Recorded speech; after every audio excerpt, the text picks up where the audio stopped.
For 3,000 years, China has been all about one thing, the land. They built the Great Wall, not a great fleet. But now, all of a sudden, China's cranking out aircraft carriers and building entire islands out of thin air. And that begs the question, why? How does a 3,000-year-old land empire suddenly decide it wants to become a maritime superpower? Let's dig in and solve this geopolitical mystery. So if you really want to understand what China is doing in the South China Sea right now, you can't just look at today's headlines. The real answer goes way, way back. It's a story about walls, about wars, and about a single world-changing collapse that completely rewrote the rules of the game for them.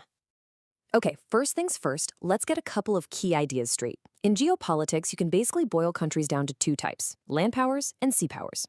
Land powers, well, that was China for most of its history. They're focused on controlling huge territories, and their biggest worries come from their land borders. That's why you build something like the Great Wall, right? Sea powers, on the other hand, they project their influence with navies, controlling the shipping lanes and trade routes. And for pretty much its entire existence, China was the textbook definition of a land power. So our story really begins in China's ancient past, with a strategic mindset that was forged over thousands of years, what you might call the Great Wall mentality. I mean, just look at this pattern. For dynasty after dynasty, the single biggest threat to China's very survival came from just one direction, the north. These nomadic horsemen from the steppes were a constant existential threat. It forced the entire empire to look inward and pour all of its energy into defending that northern land border. And the strategic result of that constant threat? It was absolute. All of China's money, its military thinking, even Sun Tzu's Art of War, it's all about land warfare. They poured their national soul into building the Great Wall, this massive land defense project. But a navy? It wasn't even on the radar. It was a total afterthought. And get this, Taiwan is incredibly close to the mainland, but it wasn't actually part of China until the 1600s. Why? Because for most of its history, China literally didn't have the ships or the skills to cross that tiny little street. That's how completely landlocked their thinking was. So for thousands of years, this land-focused security bubble worked for them. But then, in the 19th century, that bubble was burst, and violently. And the attack came from a direction China had never, ever considered a threat: the sea. All of a sudden, Western powers and a newly modernized Japan show up. But they're not on horseback coming from the north. They're in steam-powered warships coming from the south and the east. The result was just one devastating defeat after another, what's now known as the Century of Humiliation. China's navy was a joke, its coastlines were wide open, and it got carved up by foreign powers who came from the water. A 3,000-year-old land power was totally helpless against these masters of the sea. This shock from the sea triggered a massive identity crisis. It started this huge internal struggle over one fundamental question: what is the future of China? We often think of the Chinese Civil War as just communists versus nationalists. But if you look at it geopolitically, it was really a fight between two totally different visions for the country. On one side, you had Mao Zedong, who was pure old-school land power. His focus was on the peasants, on controlling the territory.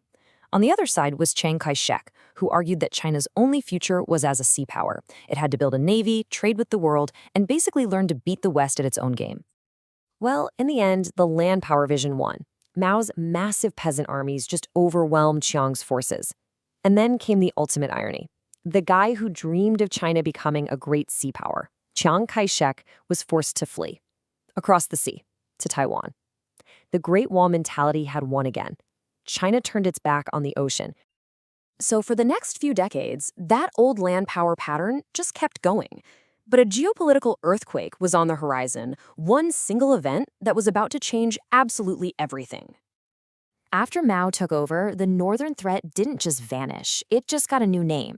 Instead of nomadic tribes, now it was the Soviet Union. During the Sino-Soviet split, these two communist giants became bitter enemies. They had millions of troops and nuclear missiles pointed at each other across the longest land border in the world. So yeah, that ancient fear of the North, it was very much alive and well. For thousands of years, China's strategic compass had pointed in one direction: north. Every single decision, every wall, every war, it was all dictated by that pressure from the north. And then, in 1991, the unthinkable happened. Just like that, the northern border went silent. The massive nuclear-armed superpower that had been China's obsession for decades, it just vanished off the map. And this, right here, is the absolute key to the whole story. The fall of the Soviet Union was probably the single most important geopolitical event in China's entire 3,000-year history. For the first time ever, the threat from the north was gone. It was neutralized. All of that incredible energy, all those resources, all that strategic focus that had been locked onto that land border for millennia was suddenly free. China could finally turn around and look in a completely new direction, south, towards the sea. And that is what brings us to today. The collapse of the USSR is the hidden key that unlocks everything about China's modern ocean gambit. With its northern border finally secure, China could put a long-term maritime strategy into motion, one that was actually first dreamed up under Deng Xiaoping. And the plan is pretty straightforward. Step 1, dominate what they call the first island chain, which pushes their influence out past Taiwan all the way to Okinawa. Step 2, project their power even further to the second island chain, which, by the way, includes the U.S. territory of Guam. This is the playbook for their naval ambitions. And to pull this off, China is literally building new land. 3,000 meters, that's the length of the military-grade airstrips they've built on top of artificial islands in the South China Sea. They are turning reefs that used to be underwater into unsinkable aircraft carriers. They're not just making claims, they're creating new facts on the map, or in this case, on the water. China's expansion also got a huge boost from a classic geopolitical situation, the military vacuum. See, after the Cold War, the U.S. pulled its military out of its big bases in the Philippines. As soon as that American presence was gone, a power void was created, and China rushed in to fill it, aggressively pushing its claims in the South China Sea. So there you have it. The 3,000-year-old threat from the north finally disappears, which allows for this once-in-a-civilization pivot to the ocean. But this whole thing raises one last, really fascinating question. You see, history is filled with powerful land empires. Think of Germany before World War I, that tried to challenge the big sea powers of their day. And they failed, spectacularly. So is China just doomed to repeat those same mistakes? Or will it be the first to actually pull it off, to transform itself from a builder of great walls to a true master of the great seas? The answer to that is probably going to define the rest of the 21st century.